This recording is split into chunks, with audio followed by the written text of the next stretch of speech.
The tale began on the far edge of the Orion Passage, where the House of Lurian ruled a cluster of 60 worlds.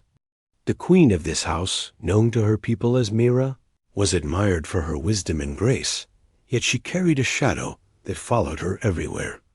She had no child. For her people, this was not only a personal tragedy, but a political crisis. The House of Lurian required a successor, or the neighboring empires would challenge the throne. Many feared war. Entire planets whispered of doom. Mira heard every whisper, though she never showed weakness. She stood tall during every ceremony. She delivered measured speeches to calm her frightened citizens. She held her head high even when her council debated who would take her throne after she was gone. Across the stars on a small blue world named Earth, a man named Daniel lived a life far simpler than he ever expected fate to allow. He was steady, quiet, loyal to his work, and known for a calmness that few possessed. His childhood had been ordinary, though marked by curiosity. He spent nights staring at the sky, wondering what kind of beings lived beyond the darkness. He never imagined they were staring back. One day, an envoy from the House of Lurian arrived in Earth's orbit. Their intention was diplomatic. They sought an alliance with Earth. They wanted to secure support through cultural exchange. Yet the council in Lurian had a hidden agenda. They wondered if the humans held something that could help their queen. Human biology was different from theirs, and old legends suggested that humans possessed qualities long lost in the galaxies. Daniel was chosen without his knowledge. He was taken not by force, but by sudden blinding light as he stood in an empty training field at dusk. The Lurian envoys transported him aboard their vessel with apologies and explanations. They insisted that he was not a prisoner. They begged him to understand the importance of their mission. Confused but composed Daniel agreed to hear them out. The envoys spoke of their queen. They described her sorrow and the danger her empire faced. They explained that they sought the one whose spirit might spark what had been lost in their lineage. Daniel listened, though he wondered why they believed he was the one. They answered only with scans and readings their instruments had taken from Earth. They told him that his biological signature aligned with something ancient, something their species once possessed. When Daniel was brought before Queen Mira, he felt a strange calm. The queen stood at the center of her great hall, tall, alien, noble, with silver patterns across her skin that shimmered like starlight. Yet her eyes were tired. Her voice carried centuries of burden. She studied Daniel with curiosity and caution. She thanked him for agreeing to meet her. She apologized for the suddenness of his arrival. She told him she carried no expectation that he would accept the role her council proposed. Daniel replied with honesty. He said he did not understand, yet he would listen. The council entered the hall and explained their proposal. They wished to gift their queen to him in a bond of unity. Not a chain, not ownership, a symbolic gift that would tie their fates together. They believed that a child between human and Lurian blood might save the dynasty. Mira listened without interrupting, though her heart tightened. She had not been consulted. She hated the idea of being treated like a tool, yet she also understood the desperation of her people. Daniel looked stunned, yet he did not walk away. He asked only one question. Did Mira want this? The queen hesitated. She had long accepted the possibility that she would die without an heir. For years she had endured invasive tests and rituals. Nothing worked. She doubted anything would. Yet when Daniel asked, she sensed something different in him. He was not ambitious. He did not seek power. He wished only for understanding. She answered that she did not desire it, yet she would consider it for the sake of her people. Daniel agreed to stay for a time. He asked that the queen not be forced into anything. He insisted that they speak as individuals first. The council hesitated, yet Mira granted Daniel that right. Days passed. Daniel learned the history of Lurien. He saw the vast gardens grown from floating soil. He studied the star patterns woven into their libraries. Mira showed him the silent chambers where the memories of past rulers were stored. They shared stories. She spoke of duty. He spoke of earth. He told her about the noise of cities, the tenderness of rain, the way humanity fought for life, even when the odds were impossible. Mira listened with growing fascination. She had been raised in formality. She had never imagined a species so chaotic, yet so resilient. One night Daniel asked her if she believed fate existed. Mira responded that her people believed fate was a river. It could be followed. It could be resisted. Yet no one could leave its waters.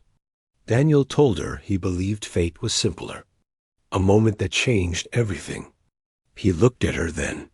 She felt something shift inside her chest dot. After several cycles, Myra approached Daniel with a decision. She said she would accept the bond, not for the council, for herself. She believed that if there was even the smallest chance for her people to find hope, she must pursue it. Daniel did not answer immediately. He looked at her with respect and calm, and finally nodded. He said he would walk beside her, not above, not behind, equal. The ceremony that followed was unlike anything Earth had known. There were no crowns, no jewels, only light. The Lurien bond ritual required two individuals to stand within a field of living energy that read their intentions. If either entered with deception, the light would extinguish. If both entered with sincerity, the light would rise and weave a sigil across their bodies. When Daniel and Mira stepped into the field, the light ascended at once. It wrapped around them like a warm sunrise. The council gasped. The sigil did not only appear, it shone brighter than any they had recorded. The union was complete. After the ceremony, Daniel lived with Myra in the royal residence. Their lives blended slowly. Mira remained disciplined. Daniel remained gentle. They learned each other's ways. They shared meals, though their foods were different. They walked the palace gardens. They spoke about peace between their worlds. Days turned into weeks, weeks into months. Though they were bonded, they kept their interactions respectful.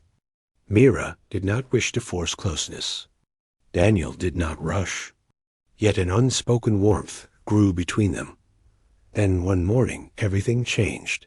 Myra awoke with a strange energy coursing through her. Her skin shimmered brighter than usual. The royal healers rushed to her chamber. They scanned her. Their eyes widened. Their hands shook. They called for Daniel. When he arrived, he found the healers bowing in disbelief. The chief healer spoke with trembling voice. The queen carried a child. Mira froze. Daniel stood silent. The healers explained that the readings were undeniable. A new life formed within her, something neither Lurien nor human, but a harmonious blend. Mira was overwhelmed. She had spent years enduring disappointment. Now her body changed with life she never expected to feel. Tears filled her eyes. Daniel stepped forward. He placed the hand over hers. He said only one word. Miracle. The palace erupted in celebration. Across the empire, citizens cheered. Messages flooded the realm. The House of Lurien had a future. Their queen would not be the last. Mira became a symbol of hope. Daniel became a symbol of unity. Yet not everyone celebrated. A faction within the council feared the future child. They worried that a half-human heir might disrupt tradition. They whispered in secret chambers. They debated removing Daniel. They debated hiding the baby once born. Mira sensed their unrest. She confronted them in the council hall. She stood tall with authority. She declared that any who threatened her child threatened the throne. The hall fell silent. Daniel grew more protective as Myra's body changed. He accompanied her to medical scans. He learned to navigate alien equipment. He asked questions. He brought her calm when she felt overwhelmed. Myra found herself relying on his steady presence. The two grew closer not from duty, but from trust. One night, as they stood in the upper tower, Myra spoke softly. She admitted that she once feared the bond. She feared losing herself. She feared being used. Yet Daniel never treated her as anything but equal. Daniel answered with quiet honesty. He said that he never saw her as a ruler first. He saw her as a person carrying a burden no one should face alone. Myra turned toward him, and for the first time she allowed her guard to fall. Their bond deepened not by ceremony, but by choice. Months passed, and the pregnancy progressed without complication. The healers celebrated every milestone. The palace prepared for the heir. The galaxy waited. On the final day, Myra went to labor. The healers assembled. Daniel remained at her side, holding her hand. Hours felt like eternities. Mira endured with strength drawn from generations. When the child finally arrived, the room filled with light. The baby's skin glowed faintly like Mira, yet the eyes held the brightness of Daniel. The healers whispered in awe. The baby represented unity unheard of in the stars. Mira held the child close. Daniel stood beside her, overwhelmed. The realm rejoiced beyond measure.